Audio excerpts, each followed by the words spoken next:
Good morning student. आज का question है right the chemical formula of given double salt.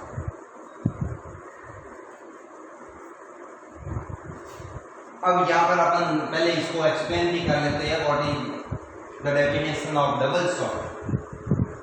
If a salt is formed by the combination of two simple salt, अगर किसी salt का formation दो simple salt, double salt किसे कहेंगे?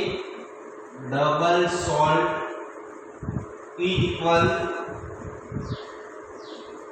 Simple salt plus simple salt. अगर दो simple salt मिलते हैं तब जो बनेगा उसको क्या कहेंगे? Double salt. अब जैसे कि एग्जांपल के लिए कार्नेलाइट, तो कार्नेलाइट का फॉर्मूला होता है, एक तो होता है पोटेशियम क्लोराइड और एक होता है मैग्नीशियम क्लोराइड डॉट 6H2। ये फॉर्मूला है कार्नेलाइट का। इसी तरीके से फिटकरी,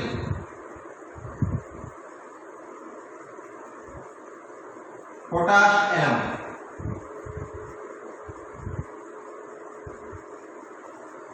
अगर फिटकरी की बात करें तो फिटकरी का फॉर्मूला होता है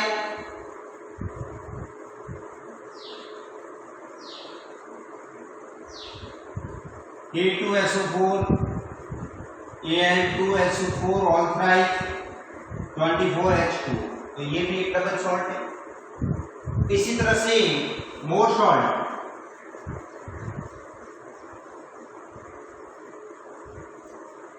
तो इसका होता है FeSO4 NH4 all twice SO4 6H। तो ये तीनों ही जो है क्या है? डबल सॉल्ट है, क्योंकि इसमें भी दो सिंपल सॉल्ट है, इसमें भी दो सिंपल सॉल्ट है और इसमें भी दो सिंपल सॉल्ट है। तो ऐसे कोई भी compound which are formed by the combination of two simple salt is called a double salt. Very important question है, what is the definition of double salt and what is the formula of given double salt? तो ये तीन double salt very important है, इसको आपको अच्छी तरह से याद करना है। ये क्वेश्चंस मैं और आपके लिए क्वेश्चंस लिख रहा हूँ, आंसर आपको घर पे लिखना है और वापस उसको अच्छी तरह से याद भी करना है। और वो है राइट द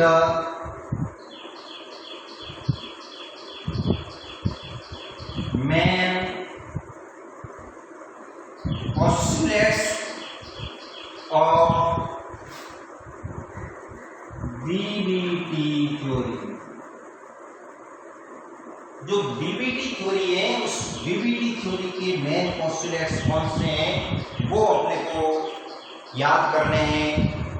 तो इसको भी आप अच्छी तरह से पढ़ना। सामान्य वे में दो चार आपको यूं ही एक्सप्लेन कर देता हूँ। जो बीबीटी थ्योरी है, उस बीबीटी थ्योरी के अकॉर्डिंग बैलेंस बॉन्ड थ्योरी जिसको कहते हैं, उसके अकॉर्डिंग मेटल जो है वो मेटल अपने डी ऑर्बिटल का यूज करती है।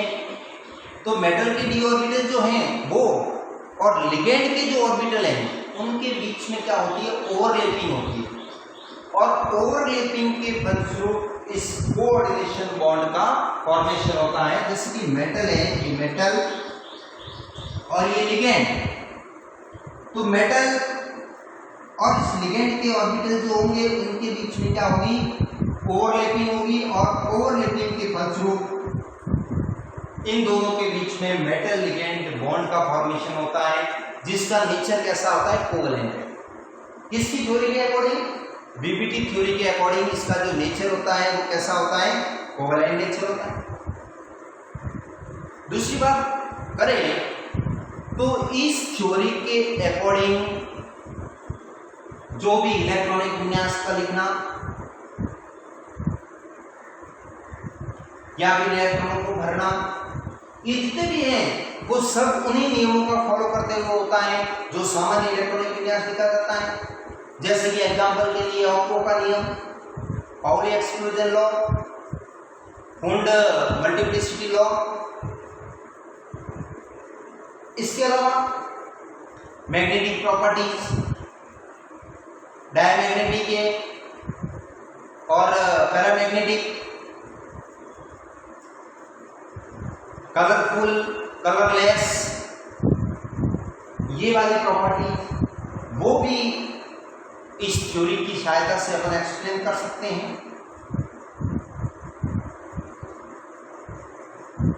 उसका मैग्नेटिक मोमेंट कैसे ज्ञात करते हैं, मैग्नेटिक मोमेंट कैलकुलेट कर सकते हैं।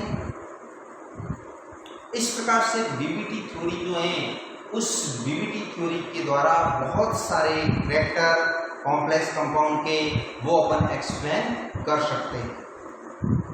इसके अलावा इस थ्योरी का, इस यूनिट का कह सकते हैं अपन, इस यूनिट का एक और लास्ट फाइनल इंपॉर्टेंट क्वेश्चन लिखवा रहा हूं मैं, वो है right the IUPAC name, right the IUPAC name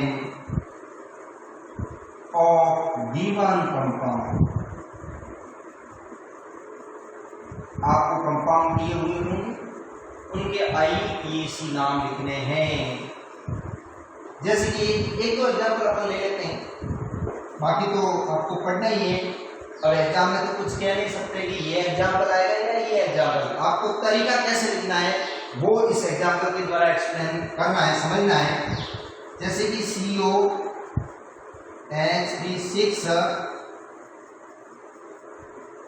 Cl3, suppose ये एक और ले लेते हैं K4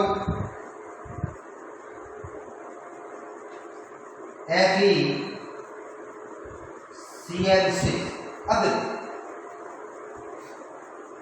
सबसे पहले आपको अगर कैटायनिक आयनिक मंडल है तो उसका लिखना है। अब इसमें कैटायनिक है तो कैटायनिक वाले का आएगा, फिर आएगा लिगेंड का, तो इसमें कैटायनिक तो है नहीं तो स्टार्ट में इसका आएगा, लिगेंड का ही आ जाएगा। तो कितने एमीन है, 6 हेक्सा एमीन,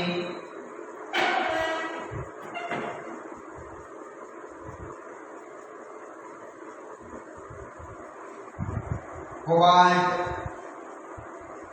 फिर ऑक्सीडेशन नंबर 3 और फिर इसका क्लोरीन, ये इसका नाम है।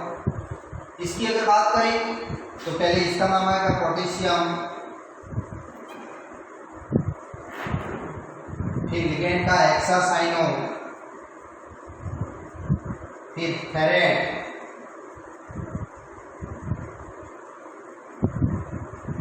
कौन सा है ये 6 है, सेकंड।